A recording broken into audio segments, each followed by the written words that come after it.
welcome to Flooring Models Kit Review time. Today we've got something a little bit different. We've got some cutters, or more importantly, sprue cutters, nips, side cutters, whatever you want to call them. They are now basically a staple part of every modeller's toolkit. And for me, it's been a development, shall we say, over the last few years. So from my point of view, I have always used good old-fashioned, good quality scissors.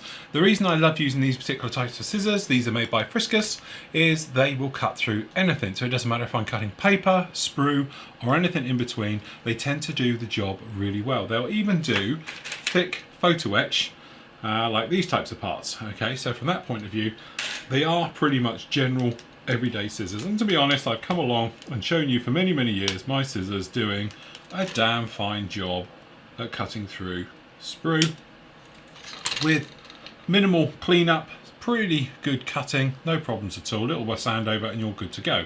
But I must admit, Krista, one of our members here at Flooring Models, sent me a pair of Tamiya cutters. Okay, and for these ones it was like, right, okay, well, I've got my orange scissors, why do I really need something else like this? But actually they are very nice. They produce a far cleaner cut. Okay, use them slightly different. With the Tamiya, with the orange scissors, I would do it as a flat cut. This you go across and these cut in. And because it's equal pressure, each side, they produce absolutely minimal cleanup when you compare it to this side. Okay, so this guy you can see we've got a little bit of cleanup down on there. This particular one, as you can see, we've got hardly any at all. And again, very, very smooth, a little bit of an edge. Okay, so to be honest, immediately I ate my hat. Keep these for pretty much everything else, especially photo etch and cutting metal, things like that, and very heavy duty parts. But now I tend to use the Tamiya ones. The Tamiya ones have been my staple type thing now for the last year, and to be honest, I am sold. I think they're lovely. But the nice people over at Brevco have sent me these. Now these are known as the single blade nipper 2.0, so obviously we're assuming this is the sort of second version of this one, also known as the STA. And it's what, DSPIAE, is it? I suppose you would call that. But anyway, as you can see, various items on the box, pretty straightforward. Okay, some of the things actually showing how it cuts as well. So it's saying it's a 3-stage process with the cutting. So we're going to be coming in here, you're going to make a cut, and then the second one you're going to do a cleanup cut. Okay, so it's actually advising you to cut slightly off of the actual part and then come cleaner and closer to the part, enabling you to have a pretty clear finish, which to be honest is probably not what most of us do. We'll go straight in as close as you can to try and get that perfect cut on the first cut. Unless you're doing clear parts, of course, and probably want to give yourself a little bit of a gap, because in that way you get a margin for error, and if you're not going to crack that all-important clear part. So we've got various instructions down in here about how to actually use them. Just running around the box, as you can see, just normal items. Okay, and then obviously we've got some more details down on there and on the bottom, and then on the back, again, we've got some cautions and the usual information just down on there like that. Okay, so in the box, which I have to say is a beautiful, very strong, very sturdy box, you are greeted by this. Okay, so right off the bat you're thinking, okay, so what's all of this? But there we go, we can see again how to cut the part. So it's quite important you're doing that. You also get a very nice, is that proper leather? It is proper leather, it's not plethora, a little holder for it.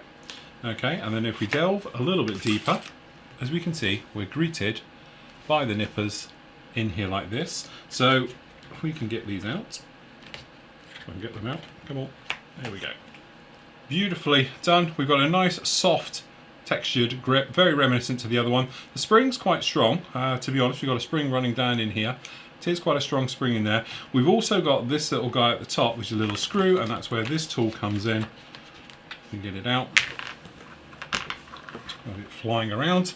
Okay, and this little guy is obviously a hex key that's going to fit up into this nut just down in here. Okay, and this is where you can actually screw this in and out if you can. Mine seems to be a bit stiff, I'm not going to force anything. Okay, and this way this will embed into here so you can't overcut the part. Okay, the trouble that you can have is you can really blunt these out very, very quickly, because each time you crush together, it's blade against blade, it's actually getting blunter. The idea being is that with these, obviously with this little guy in here, it's stopping you from over closing the part. So you should actually have a tiny little gap just down there in the middle like that. Then obviously you've got your cover, which is quite a nice little cover, because obviously you're not going to be storing it in the box, but it keeps those blades all safe and nice and out the way, just like that. So it's actually quite a nice piece of kit. Again, it's all branded, it's all actually very, very nice, but we don't care about any of that. We just want to know how well these cut, okay? So we are going to do a comparison against these. Okay, so obviously the black ones are the Tamiya ones. We all know them. Pretty much everybody's got a pair. So we're just going to do to be honest, handle wise, I have to say the Tamiya ones have got a softer spring. Okay, which enables to be handled, I think, a little bit easier, if I'm honest, than this guy. This spring is actually a little bit more, and from an overall, as you can probably see, these open up wider than the actual Tamiya ones. Okay, off the fly, just on the retention spring, it's just a little bit more.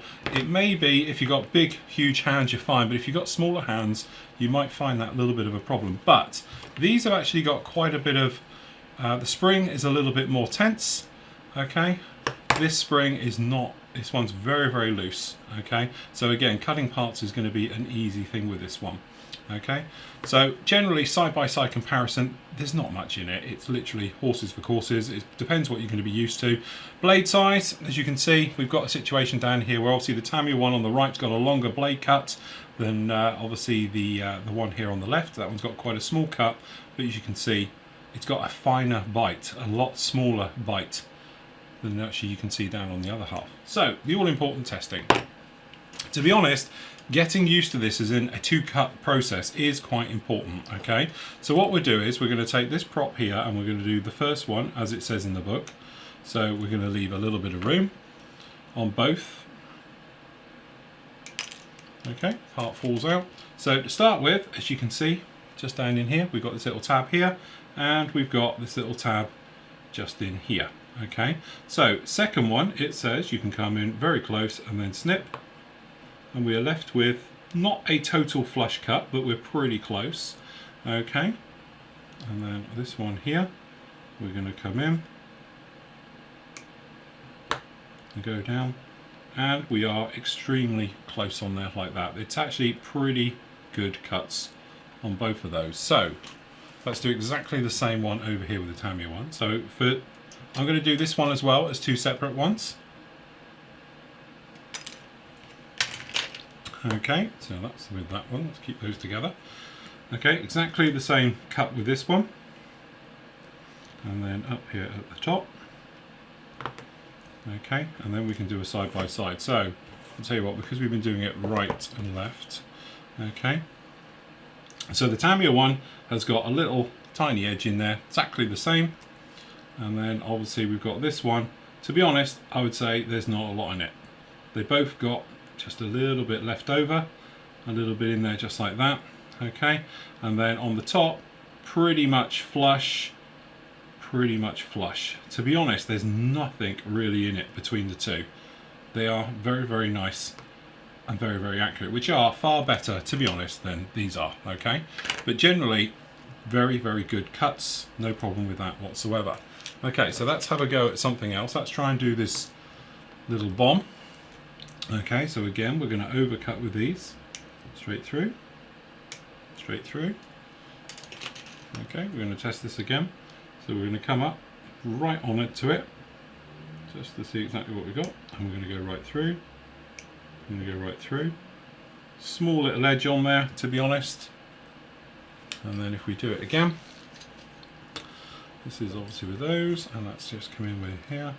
So again, we'll do it off the part, and then we're going to come in.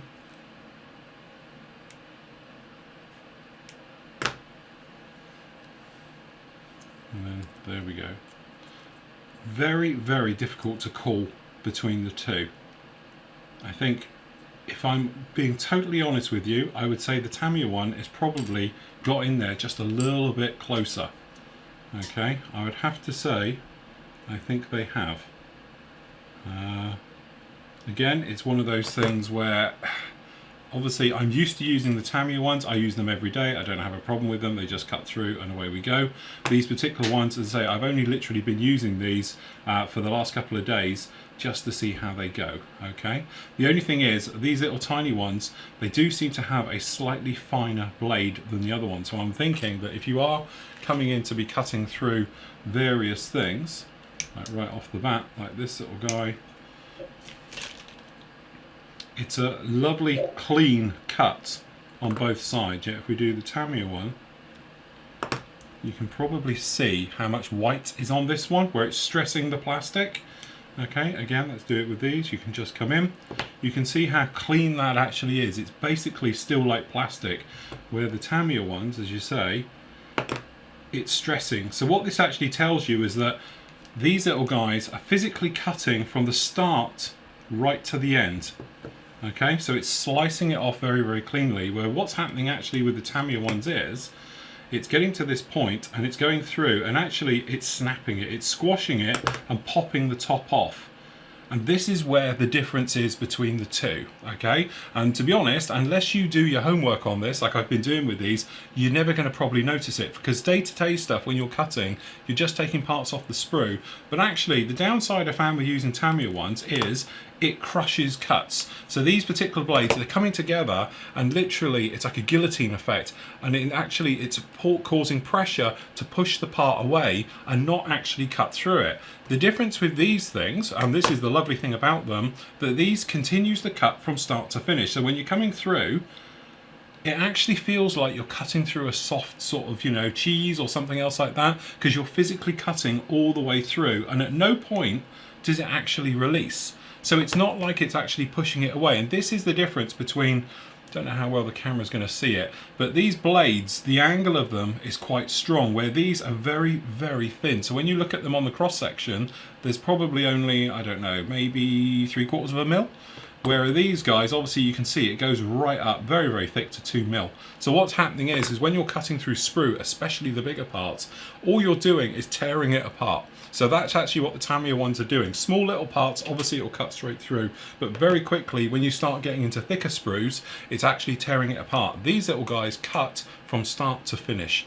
And that's why these get my seal of approval, because until now, I've never even noticed this. But what you do notice when you're using it, especially when you're coming down on certain parts, classic example, this little guy just in here. When you're coming around with this one and you cut it, it's a clean cut. Absolutely far superior to the Tamiya ones.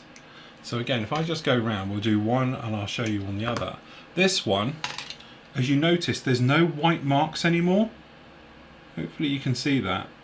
There's no stressing in the plastic whatsoever. But whereas when you come in with the Tamiya ones, because it's doing this thing of actually cutting them away, you end up with stress marks in the plastic.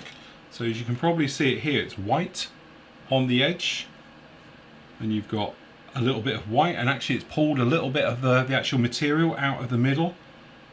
Okay, this one's done the same. It's pulling the part out, and this is the trouble. When it's cutting together, it's lifting it. So sometimes when you do this, and I know we've all had it, especially if you get to parts where you need to sand them afterwards, you've taken the part off, it's come away very, very cleanly, but when you sand it, you get a little white mark, and that's because it stressed it, where these little guys don't.